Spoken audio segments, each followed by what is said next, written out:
Welcome to Journey to Joy Live, a podcast to promote wellness, resilience, and inspire joy. Be empowered to balance your mental, physical, financial, aspirational, and social health while providing mental health awareness and breaking down the stigma of mental illness in the Black community. I'm your host, Dr. NJoy, and I'm here to help you transform life's challenges into opportunities for joy. Let's begin the journey together. Hello, this is the episode everyone has been waiting for, episode 120, Raising Love, Not Limits, a home for queer joy with Dr. Lulu. She calls herself the Momatrician. She's also an LGBTQIA educator and professor. Welcome. It's about time. We've been trying to get this thing going.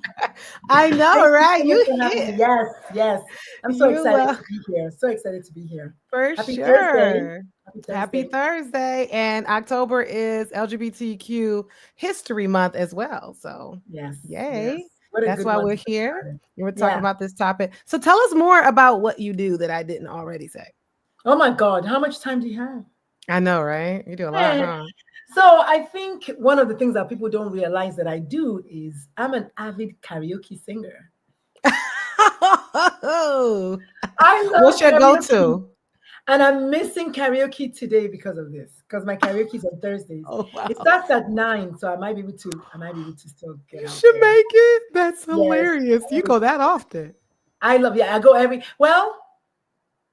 how do I find my joy? I mean, I'm pretty busy, not just working, but also being mom from a distance.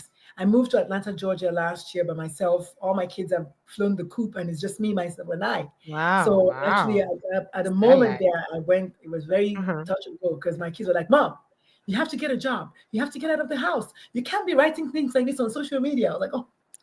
All I wrote was, now I know what it feels like when people want to unlive themselves. Because I was a very, very dark place. I was by myself. Yeah. My ex-husband had just passed away. My best friend passed away 6 months after him. And then the kids left me at the same time. So it was like, oh, wow. It was really How long ago was that? A year and a half ago. That was just 18 months ago. No way. And look at the joy that you have despite all of that. Yeah, well, so right. I love karaoke. Right. Yeah, I love karaoke. So I go every Thursday to do open mic on Thursdays and karaoke on Wednesdays. But the open mic is also karaoke. So I go if I'm able to on Wednesday, but definitely I go on Thursdays. Definitely. Wow. When I'm in town, I'm there. So that's great. Me. What's your go-to song? Sade, I have the low voltage voice, so I sing all Sade covers, anything. Ooh. Yeah. Yes, I can just hear it. Awesome. Well, that's awesome with your joy. I love how you started out with something like non-work. You're like, this is what I do. I do karaoke weekly. Yes. And I think what is work, right? Define it. Because if you love what you do, then it technically is not work. It's life. So I love what I do for a living, which is multiple things. And when I was growing up, my dad was is a retired 2-star Nigerian Air Force general, and rose to the ranks of like the highest. And my whole life I was identified as my father's daughter. So I made sure that I did everything in my power to chart my own course and be my own person. And so my dad calls me Dr. Lulu now. He calls me Dr. Lulu, the activity. He says, you're always doing something. So he calls me activity. That's so awesome. Well, you call yourself the Momatrician. So what does that mean? I know you are a pediatrician by training. How did a pediatrician become a Momatrician? Well, I'm a mom and a pediatrician. I think it's in that order. At least in my priority, I'm a mom and then a pediatrician. It was pretty straightforward. There's a doctor who, I forget her name. She's a pediatrician, but she's Pete's doc or something. I forget her name. PD mom or something like that. Oh, nice. I forgot her name. So I was like, I need something cool like that. I love So it. I came up with Momatrician, and then I was just chilling. And then one day I introduced myself as a Momatrician, and another Oh. pediatrician said, "Oh, I love that. Can I use it?" I said, "No." So I trademarked it that night. Yes. That's nice. Well, you know what I gather from it, because pediatrician is a doctor for the kids, right? And what I gathered from Momatrician was that you're not only a doctor for the kids, but you also are like do parent training and teaching parents how to be better parents. That's what I gathered from it. Is that a part of it too? I mean, it's all part of it. It's all part of who I am. And Yeah. I for the longest time, as we were talking before we went on air, for the Mhm. longest time, my identity was a boy mom. For the longest Mm. time as an adult, I'm a single mother. I raised three Yeah. kids myself. When my Wow. my eldest came out as transgender, I had to Mm. change that to wait. It's no longer boy mom. Then what is it? And I said, wait, it's just a Oh, mom. It's just a mom. I don't need to be boy mom or girl mom. I'm already I a love mom. it. And Yeah. so I really love my mother role. I think Oh, is that's I interesting. talk about wearing many hats. And I Mhm. said the most beautiful, the heaviest, the most complicated, the most enduring hat that I wear is the mom hat. But it's Mhm. also the heaviest one because I have a kid who's Oh trans my in gosh, today's yeah. America, trans woman for that matter, who's 28 years old and living in Mhm. Texas. So it's a very Mm. hard hat to wear. Yeah. So I have Yeah. to find ways to just joy the F up, because I don't know if they cuss in your show. Um all the, joy the F up of my life off of my Up to life. you, up to you. Yeah. So I do that. But I'll tell you something. I was listening to somebody on Instagram yesterday, Mhm. and the lady said, you know, I want you to know that you think it's your coaching, you think it's your content, you think it's Mhm. your book, you think Mhm. it's all these things, but actually it's your energy that people. Yeah. And she was People are just, and I was attracted like, oh to my that. God, It's yeah, I was, you, oh my because your God, brand yeah, is it's you, you. not what you Yeah. produce. Yes, and she nailed it. And I woke up and I was like, oh, it's me. But the reason I'm telling you that is because my coach, one of my three coaches, had told me. She said, this confidence thing, I've been telling you about it. You just radiate so much confidence. And I was like, really? She said, yes. She said, but I know why to you it's not a big deal, because everyone Mhm. everyone in my DM, like, I want something confidence this, and then confidence that, and I was like, why are they all talking about confidence around me? She said, because you exude so much confidence. I'm like, really? She said, but I know why you don't recognize it, because it's always come natural for It's you. And natural. I was like, That's really oh. good. That's So that's awesome. that with the Living other. authentically. Yeah, Yeah. exactly. So it's like that Ooh. with the other thing of the energy thing. I was Mhm. like, yeah, it makes a lot of sense. So I don't know Yeah. where I was going with that, but Well, we're talking about parents who are raising mm, LGBTQIA mm, kiddos. You just mentioned that your oldest is transgender. So tell us about all of that. How did you come to mm. find out? How did that lead into you coaching other parents who are dealing with it? The whole spectrum. Ah, again, how much time do you have? I think I'll Yeah. begin by saying every parent knows. I Mm. dare to say that because I know in my case, I'm 100% N of one. So even though when I did my first TED talk, they said, well, it might be anecdotal. I said, every parent knows. Every parent knows that there's something about this kid. They might not know Mhm. what it is, but every Mm. parent knows. We have an intuition, we have a premonition. And so when my eldest was between 9 and 18 months, I told my mom, I said, I think the baby's gay. Whoa. And Why'd you my do that back mom, then? I don't know. Like I said, my mothers always know that's my first child. It's 18 not like months. I've had a child before, but I'm a pediatrician. I mean, physicians, this is life. We have patients, we see our patients, we know these things. So anyway, I told my mom, and my mom said, bring the holy water. So I'm holding the bottle because she said, bring the holy water. Don't you ever say that about my grandchild again. And I think the context is I'm Yeah. Nigerian. Mhm. And in Nigeria, Mhm. having a firstborn male Mhm. is the shiznit. Everybody wants to have especially Igbo land where I'm from. Everybody wants to have a firstborn male. It's the patriarchy, It's a paternalistic society that we live in. That my first name is Uchenna. Uchenna Mhm. means God's will. Nice. And I made up the story that when I was born, my parents were disappointed that I wasn't a boy. And so they named me God's Will. And here's why. Because I'm like, well, I guess it's God's will.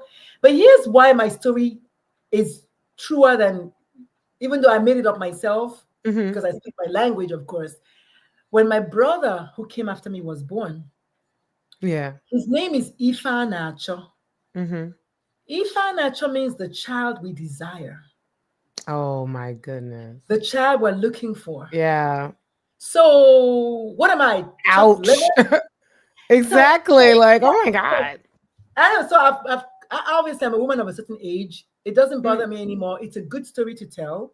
And it makes sense when I tell it, because truly in our country, we're extremely, in West Africa, in Nigeria, in most Black world, there's a lot of remnants of colonization, lots of remnants of a paternalistic society. So they really they crave sons, just like now. Just like now, the word woman is on the banned list. According to today's administration, the word woman, not the word man.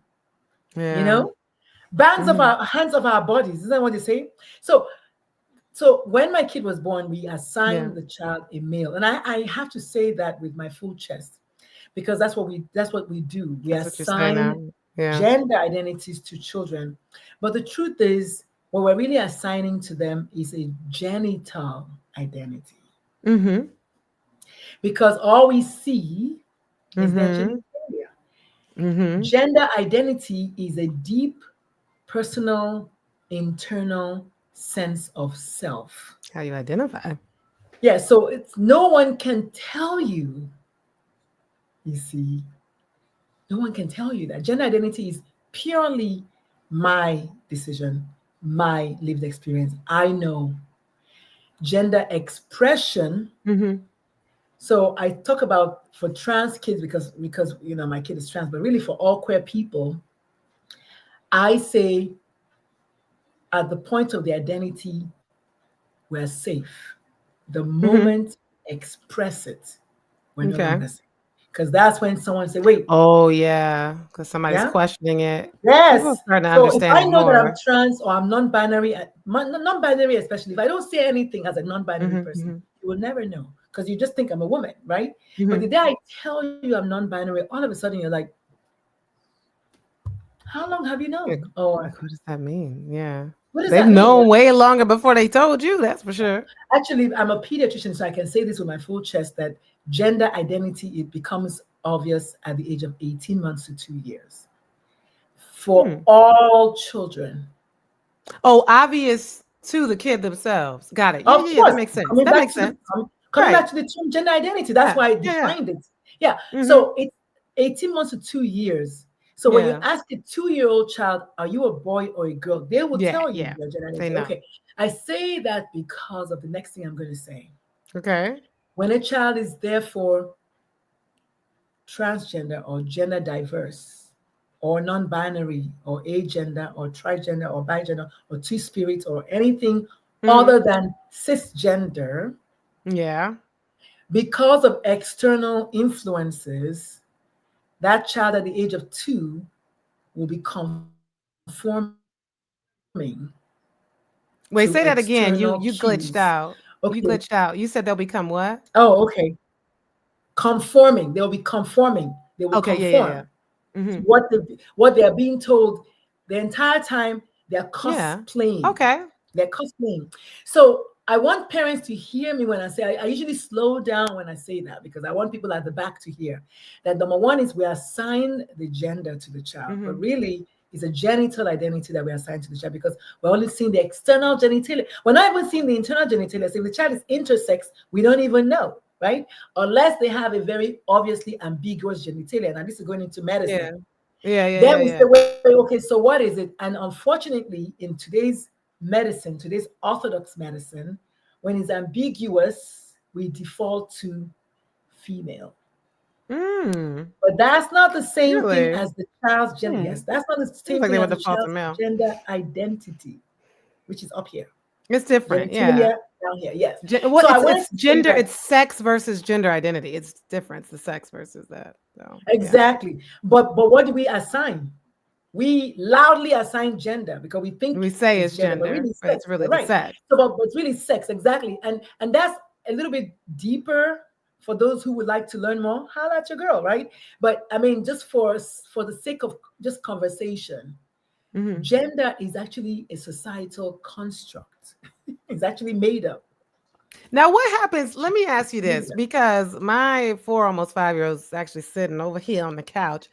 When he was about 3, almost 4, he would say, "I'm a girl, look at me," and laugh about it. But then, of course, now he's talking about being a boy. So let's talk about that too, because sometimes parents, they start to be like, "Uh-oh, are they transgender?" But then they're not. So is that just like Yeah, a phase they go through? They just I love joking? that. I love the question. So the first thing is my kid did the exact same thing. And I don't know if you remember the word I said, conforming. Yeah, I yeah. said that with my full That's why I chest. started thinking about it when you said conforming. I said that with my full chest because my transgender daughter, when she was 3, I mean, I stopped at 18 months. We didn't talk about it anymore. But when she was between 3 and 9, she would always come and say, "Mom, look at me. I'm a girl. Look at my hair. It's long." And I'd be like, "No, you're not. Watch this. Oh, Watch that's this. my son. Watch this. Watch this." The child will come home and wear a sweater around her waist and say, "Mom, look, I've got a skirt like a girl." I'll be like, "No, you're not." So when I depending on who I'm talking to and what I'm talking about, I tell that story. I said, throughout her childhood, the mantra I used was always stop acting like a girl. Stop acting like a girl. Because again, I assigned a gender or a genital identity here, and I wanted the child to conform to it. And so whenever the child went outside of what I was expecting, I was quick to correct, don't. And now I realize as an adult, as a parent coach, that it was my own insecurities, my own limitations. Because of course, the child knows themselves.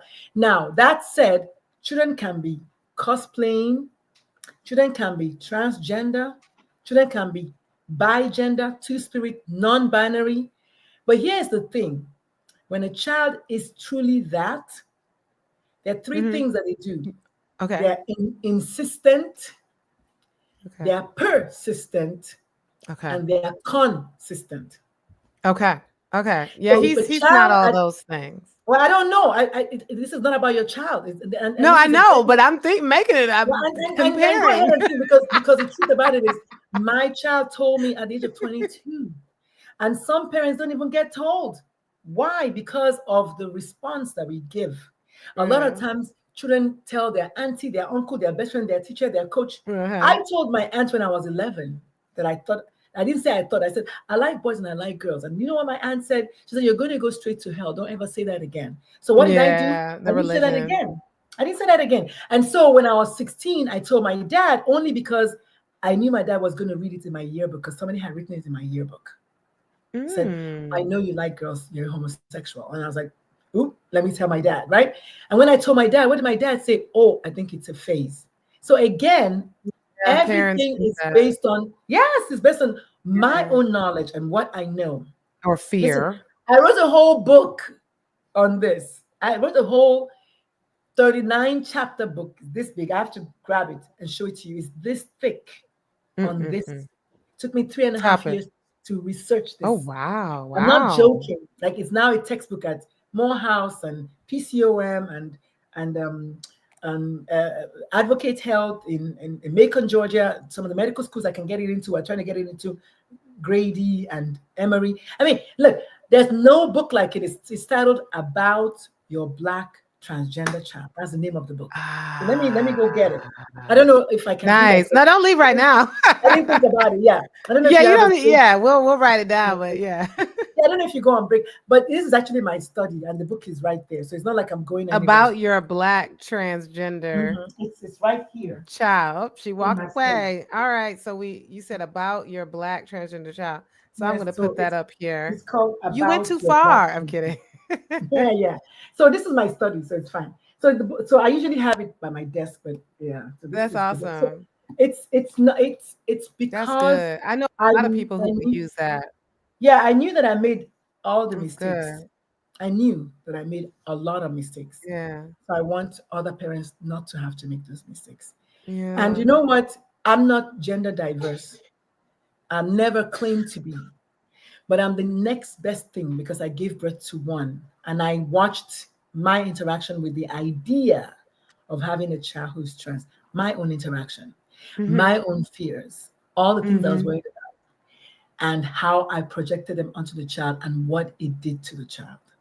Yeah, yeah, that's real good. Well, that's like a really good segue into what we're talking about as far as like raising love, not limits. So, what really does raising love, not limits mean in the practice of parents raising LGBTQIA plus children? So at the end of the day, it's your definition of love. My great grandparents who didn't go to school, my grandfather who didn't go to school, his own definition of Hmm. love would be different, right? Everybody has their own definition of love. Yeah. I think love is an action word, it's a verb. You can't tell me you love me if you don't show me that you love me. And love should have no limitations. Action. Yeah. So you can't say, I can't tell you, well, Dr. Joy and Joy, I love you as long as you wear red. Yeah. You A wear blue. conditional love, Yeah. basically. So that's the thing about parenting a child who is gender diverse or who is LGBT, who Mm. is a lesbian, who is trans, Hmm. who is intersex or who is pansexual like me, right? Well, I love you up until that point, then I don't love you anymore. Yeah, it's So not love really should be love. limitless. Love should be limitless. And so I go Unconditional. by Yeah. this other name that I call myself, limitless abundance coach, because I really believe that Oh, if you walk in the space of limitless abundance, it shows. yeah. Just like loving your child, it shows. If your child had, heaven forbid, because I saw a kid over the weekend who had a diagnosis of neuroblastoma, who's 2 years old. Hmm. You don't say, "Well, I love you up until the diagnosis, then I don't love you anymore," right? Or I Exactly. love you. Yeah. So I say loving or raising a child with love is actually a reflection of what I see when I look in the mirror. So Acceptance. yeah, it's Accepting well, them. I was just gonna say that. So it's all exactly what I was gonna say. It's all based on my own acceptance of myself and my identity as the parent of a trans child. Once upon a time, I was a boy mom, right? It was easy. And then my kid came in and said, I'm trans. Wait, so you're not a boy anymore? No. Yeah. So I'm actually a girl. So I've wait, what am always I? been my kid's mom. I've always been a girl. Remember when you used to tell me stop acting like a girl? I wasn't acting, It was right? me. Yeah, it's who Mhm. I am. So yeah, I wasn't acting. So I now have to take the journey of me becoming my child's parent. So my book is coming out soon. It's called Oh yeah. Invited In.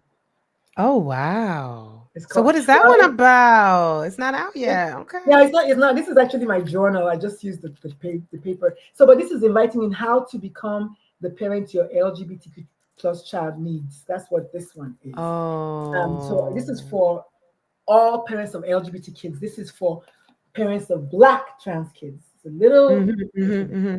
Oh, The that's American good. Academy of Pediatrics is publishing this one, and Yeah, you I have to send me those titles. I'll put it in the show notes. I will. I will. So anyway, but I'm just trying to say that. So overall, just speaking, the journey of love is me falling in love with this new identity of mine Hmm. as a mother of a transgender child. Hmm. Because once I discover that self-love and self-identification, affirming my child is easy. People think is accepting your child. Actually, is accepting yourself. Accept So you yourself can first. affirm your child. That's what my kid said to me. She said, Ooh. Mom, all these parents are talking about accepting, accepting, accepting. Actually, the person they need to accept is themselves. This is a Wow. Stanford trained classical pianist. Okay, so Hmm. we're talking smart kid. She's like, I just want you to know, I just wanted to, as a snatched edges. I said, what do you say? She said, yeah, actually, the parent needs to It's accept themselves. yourself. And then affirming the child means you're going to tell the child, you are who you say you are. And it's And I okay. love you just the way you are, Yeah, right? because we all have our own things going on, and even for you, you said you're pansexual. You said that you first told your dad, and he didn't accept you at first, and so you went through your own thing too. So you had to go through accepting yourself, and then you went through that all over again with your own child. So I Yeah. understand that. Well, they're two Wow. different identities. And I tell parents Mm-hmm. all the time, I was your child, and today I'm you. I used to be the child, the queer child. Today Yeah. I'm the parent of a queer child. So I tell the parents, I know everything that you're going through because Yeah. I am now you. Got it. But I also know Got it. everything Got it. your Got it. kid I is was your going child through and because I'm I you. was your child. So Yeah. Yeah. saying Yeah. that, Yeah. Yeah. I say my Wow. dad said it's a phase, Mm-hmm. and I believed him because that's what kids do.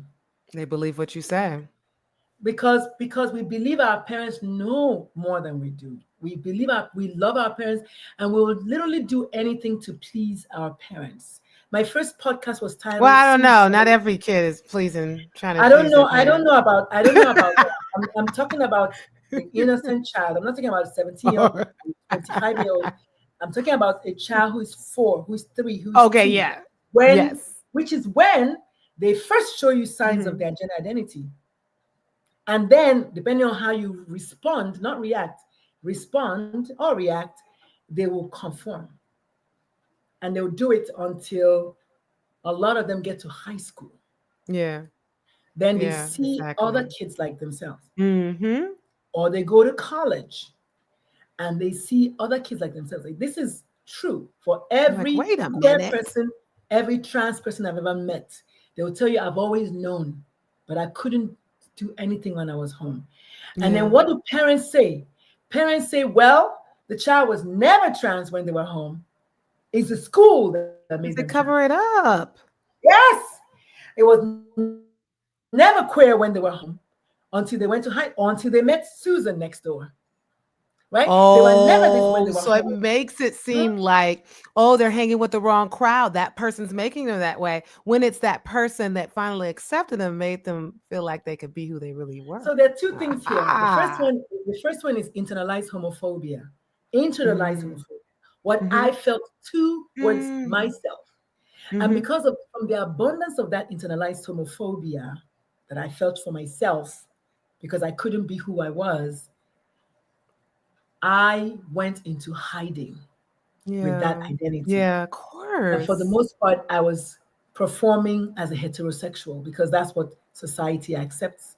And I tell people, I said, look, if your child says that they're LGBTQ plus, there's absolutely no reason in today's world that anybody will say, yes, God, give me LGBTQ plus and a side of Yeah. fries. Yeah, No yeah, one. yeah, yeah. Nobody So wants to be if discriminated your child against. says that they are, Yeah, listen. And the second thing, so the first thing was internalized homophobia. The that's second thing right. is water always finds its level. So which came first? Your child is queer and met other queer kids, or your child is queer and met other queer kids. If hanging out with queer kids can make somebody queer, then Mhm. hanging out with straight people should also make the person straight. Oh, yeah. Yeah.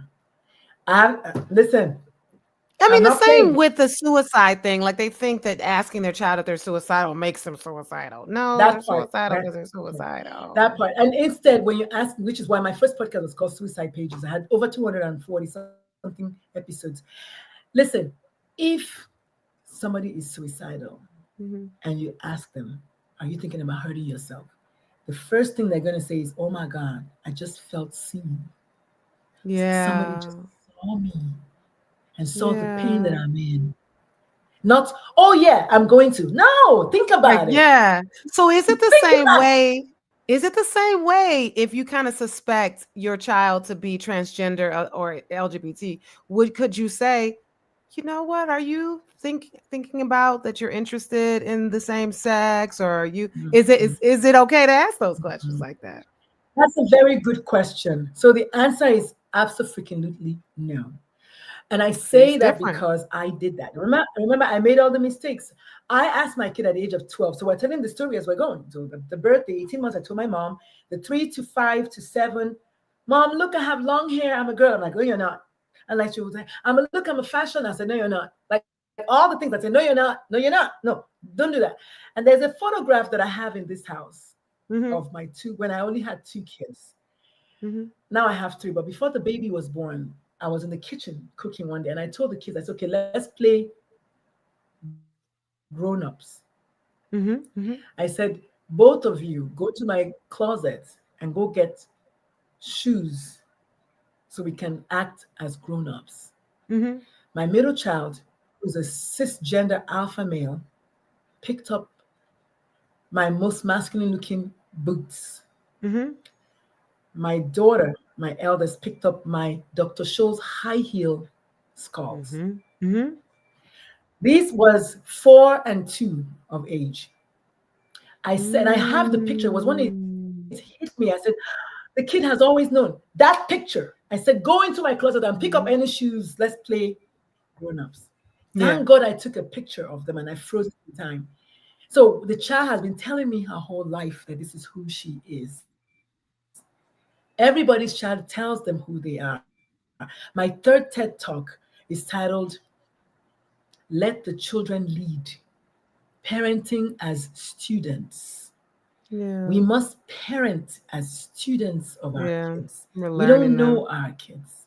We think we do. But the truth is we only know as far as they show us and as far as we can interpret what they showed us. It's not just what they showed us, but how do interpret we and interpret understand. that? Exactly. My father interpreted mine as a phase. Yeah. So then how, if you say absolutely no, we shouldn't ask them, hey, is this who you are? Are you transgender? Do you identify as a female if you're talking to a son? How do we approach it? Or we just wait? Well, that's a great question. I love your questions because you're truly being curious. So the truth is, no, don't ask the child, because I did that when my kid was 12. We were driving in the car or something, and I said, "So, do you think is you gay or is you not gay?" And the kid said, "I'm not sure." And then what I heard was, "I'm not." No. I said, I heard, "I'm not." It didn't matter what else, but the kid said, "I'm not sure." Now, here's the problem with that. In today's society that is so homophobic, anybody you ask who is not ready to share is going to say no. No. And what's the parent going to say? Oh, yeah, I knew it. My kid is not. But that doesn't mean the kid is not. My kid said, "I'm not sure," because they felt boxed in the corner. They felt like I was like forcing them to tell me right now. So rather what it just wasn't the right time. Yeah. It wasn't the right time. It's never going to be the right time because there's constant homophobia. So that's what I'm saying. If there was no homophobia, if we didn't have whole governments banning people's identity, it's not going to be a different conversation. But I think it's also like the relationship you have with your child and how you approach them. And, if it's not in a moving car, but you're at a table and you're talking about like something in love, I think there's a Let way. me tell you why every queer person that I've spoken to said is not a good idea. Now, I'm queer and I'm saying it's not a good idea. But of course, people that are not queer, like my dad, and I said, look, my dad is not a queer person. To him, he thought it was a phase. So I've given my dad grace and forgiveness because he didn't know what he didn't know. So when somebody is not Black, don't you tell me about Blackness. So if somebody is not queer, if the person is not queer, you don't have an opinion because queer people are telling you that don't do that. So I say don't. What you do rather is make your home safe for your child to tell you. That's why this book is called Invited In. Nice. So my second TED Talk is about inviting in versus coming out. The person who is queer invite you in if they perceive you as safe. So studies have shown that only 14% of parents are told by their kids that they're queer. Why? What happened to that 85%? Why are they not told? Because of this. Wow. The fact that parents think they know. They have a say. They have an opinion. Love it.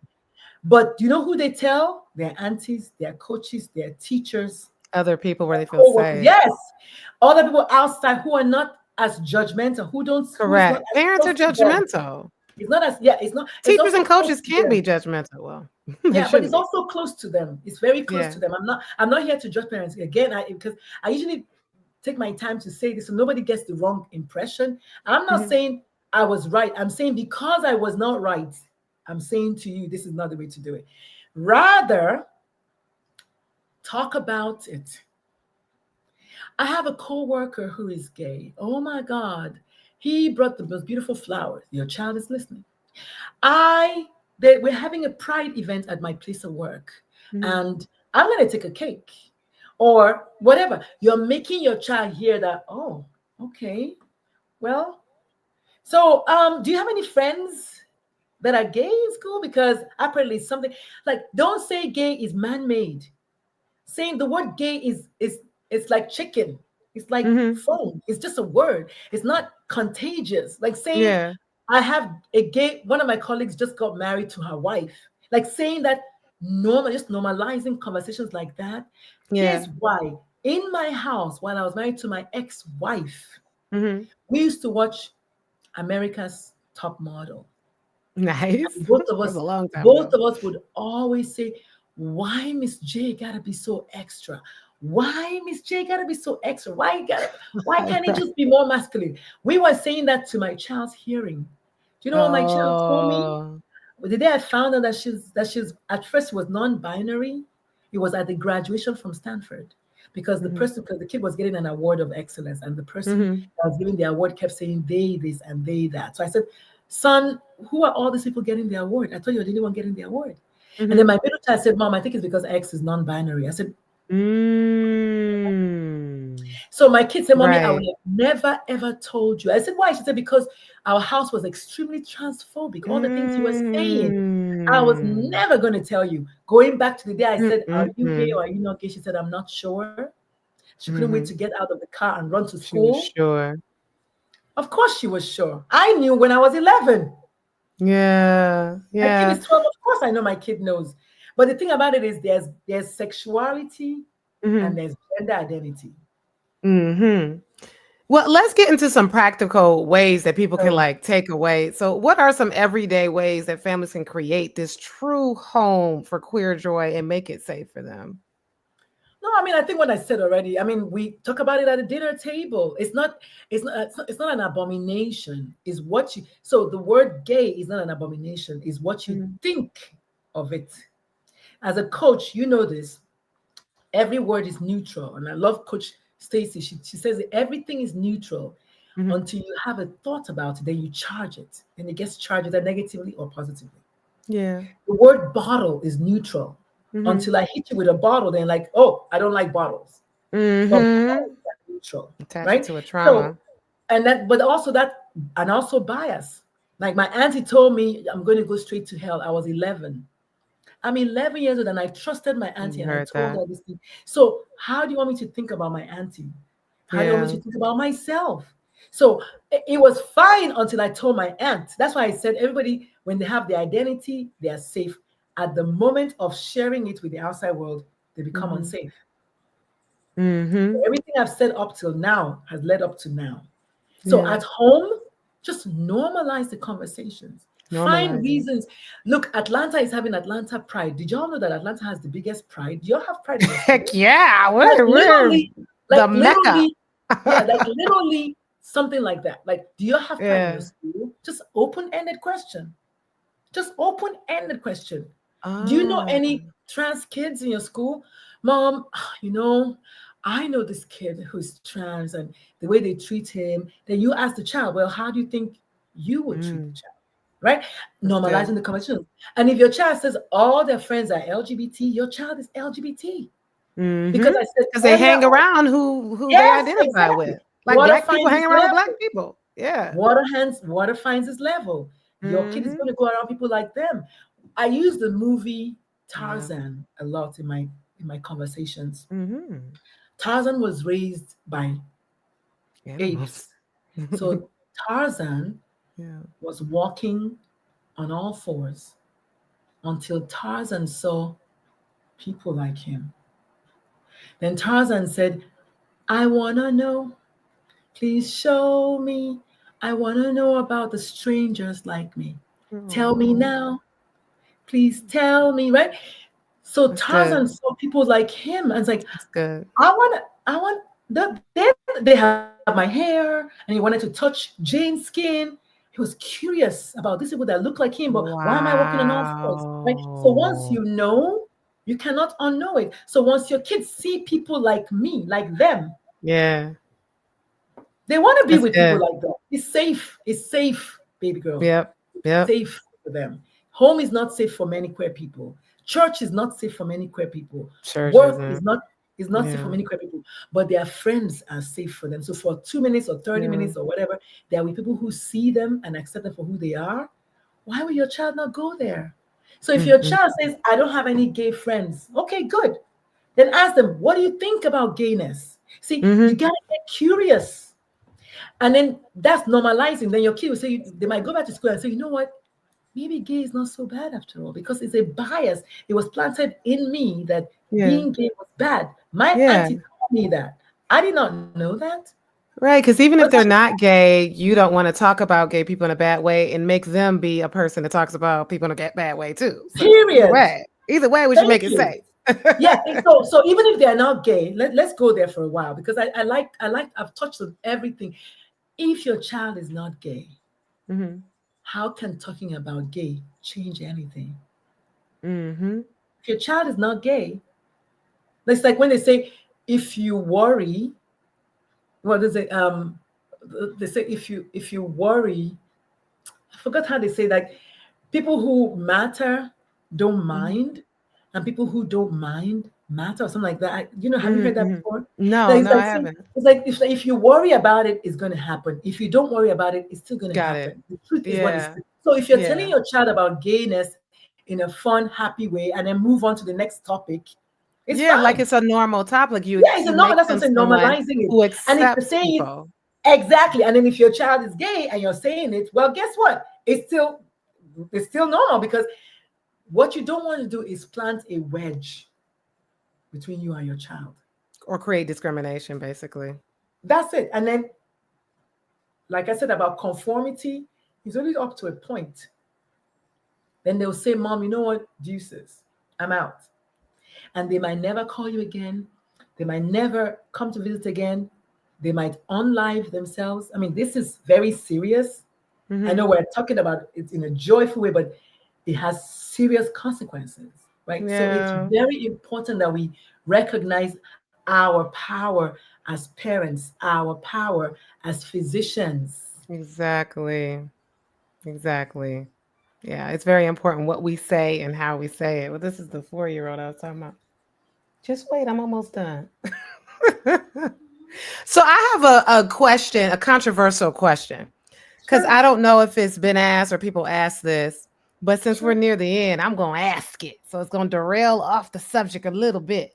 Now, you mentioned that, and a lot of people mention this, but you mentioned that at birth, they get assigned based on the sex, based on what you see from the outside, but identity is based on the inside. We know that, right? We know the distinction. Well, obviously, not everybody Why knows that, is which no is no no why no we're no? still talking about it. But this is my question though. Mhm. Why is it different with race? If race is what we see on the outside and we say, oh, you're black because you look black, racial identity, how is that not different? So the truth about races is made up. And I don't know if you know this. Race is like gender, it is I hear made up. people say that. It's a societal construct. So I've been doing this for long. And listen, I was on Oprah with this thing. So there's no question anybody can think up that I haven't first thought of. I have a book titled How to Teach Your Children About Racism. I wrote a book during the lockdown because my Nice. kids, somebody called the police on my kids as they were exercising in the neighborhood. And I was like, wait, what? They've lived there for 8 years. So I wrote a Mhm. book about it. So Nice. race is a societal fucking construct. People made that up Gotcha. because when you cut my skin and peel it, is it It's the different? same. Okay. Same. So race is made up. In Africa, we were all the I have same heard that for until we sure. saw it, until we saw a random guy who is like white. We're like, wait, who is this guy? But the whole idea of Caucasian was made up from the Caucasus Mountains or whatever Yeah, in yeah, Europe. yeah, right? So it's made up. It's not Not real. everybody's So from the if Caucasus it's not Mountains. real, then there's no conversation. What is real is bias Yeah, as a result of my skin, bias as a result of my for gender, sure. bias as a result of my sexuality. Because when I walk in and you say, I don't want to see the gay doctor, then you're not sick. Because if you're sick, you're not going to be saying, I want the white doctor. I don't want the woman doctor. Are you sick? Do you want to get seen so I can go on? to the next patient. So I say that because people used to say, so I'm happy, good lucky. I'm the good doctor.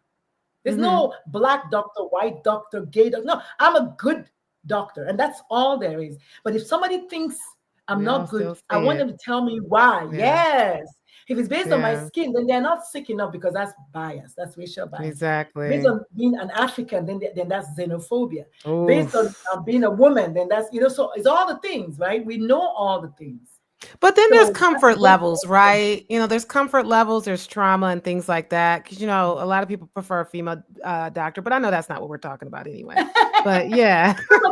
but do you know how many people will go to their grave before they agree to that, what you just said, that female doctors are actually better doctors? There was an article about that. I mean, there's true, literally an article that female doctors are better than male doctors. Yeah, our patients relate better with us and all the things. I mean, they get better, they do better. We know that, but they listen. Who controls the narrative? Yeah. You know what they say? We know who controls the narrative. Yeah. To the outside world, the hunter is the victor. Nobody has asked the lion who fought for his life.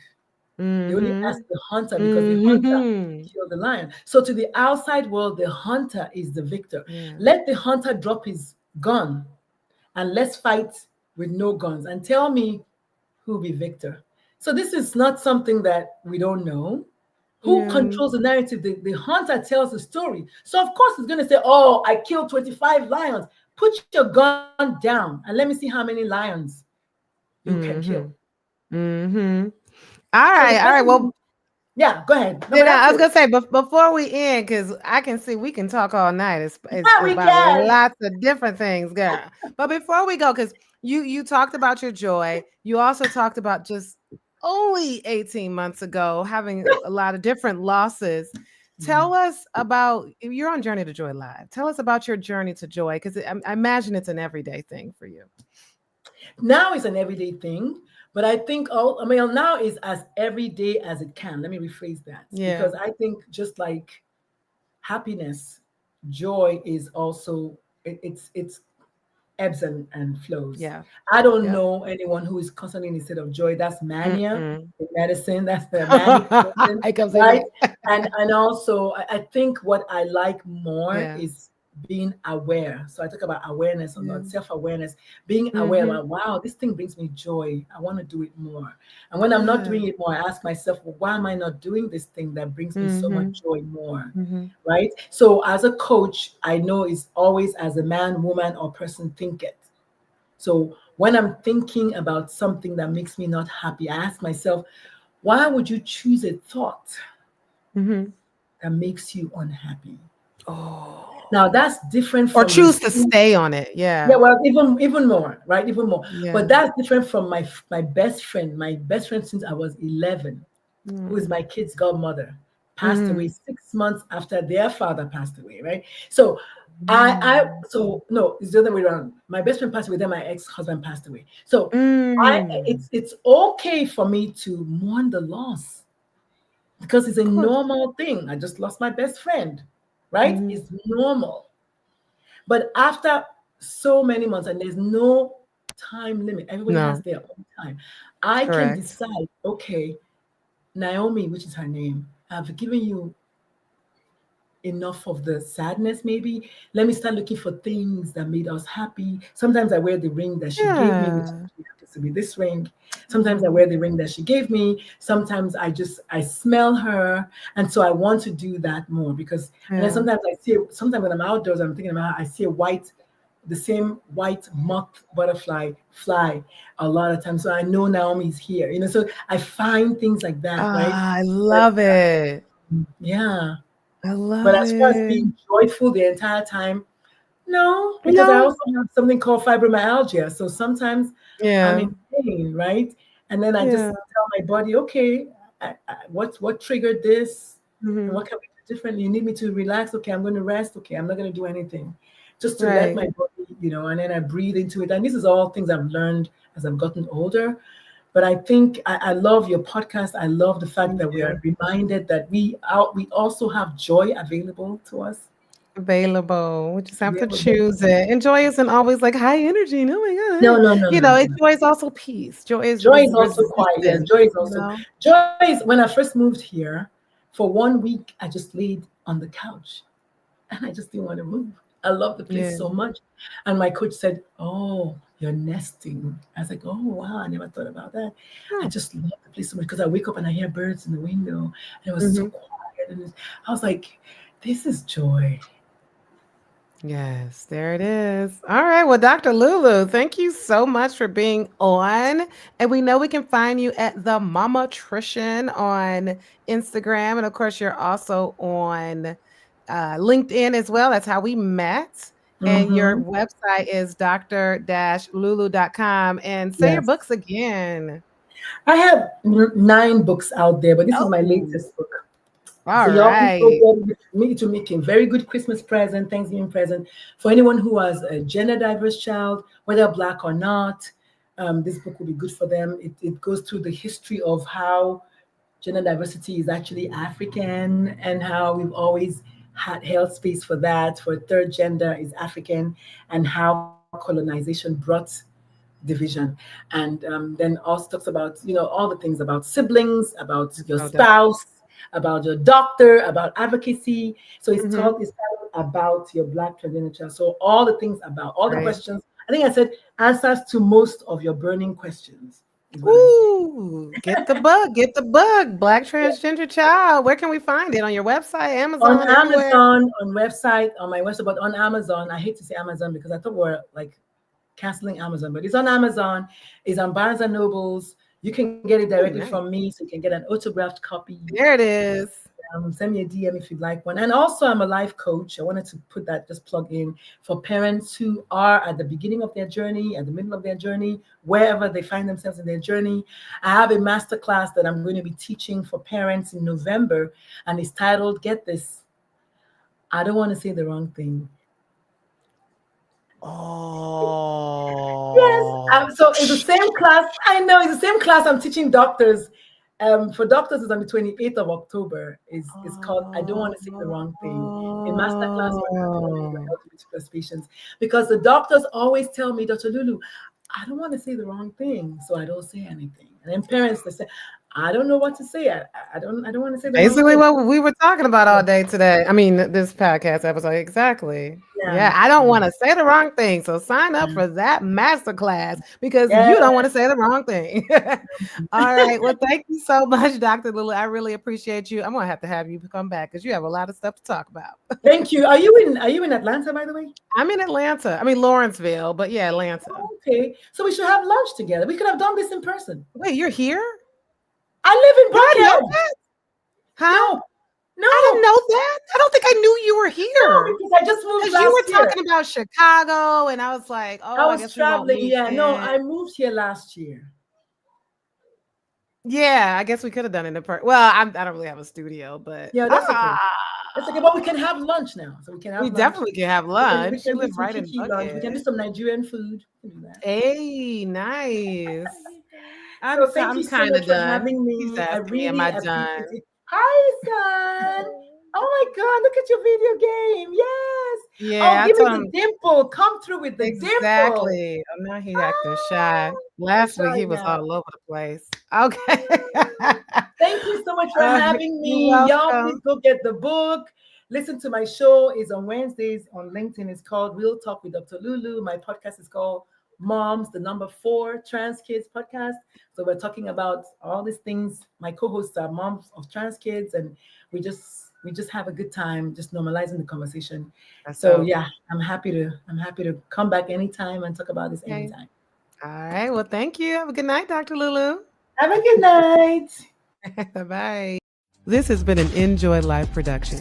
If you're in a crisis, don't hesitate. Call, text, or chat 988 for immediate support. Please note, this podcast is for informational purposes only and is not a substitute for professional treatment. If you're looking for therapy or medication management through NJoy Life, visit www.drnjoylife.com to request a consultation. I'm licensed in 12 states. I accept Aetna in Georgia, Florida, and Virginia. Be sure to grab your copy of the NJoy Note to help you on your wellness journey. Also, check out Inspired Joy for the wife, mom, boss to help you balance it all without losing yourself. Better yet, get the full Joy bundle for just $45. Remember, Journey to Joy Live is every Thursday at 7 p.m. Thank you for joining me, and until next time, may you continue to transform stress into joy.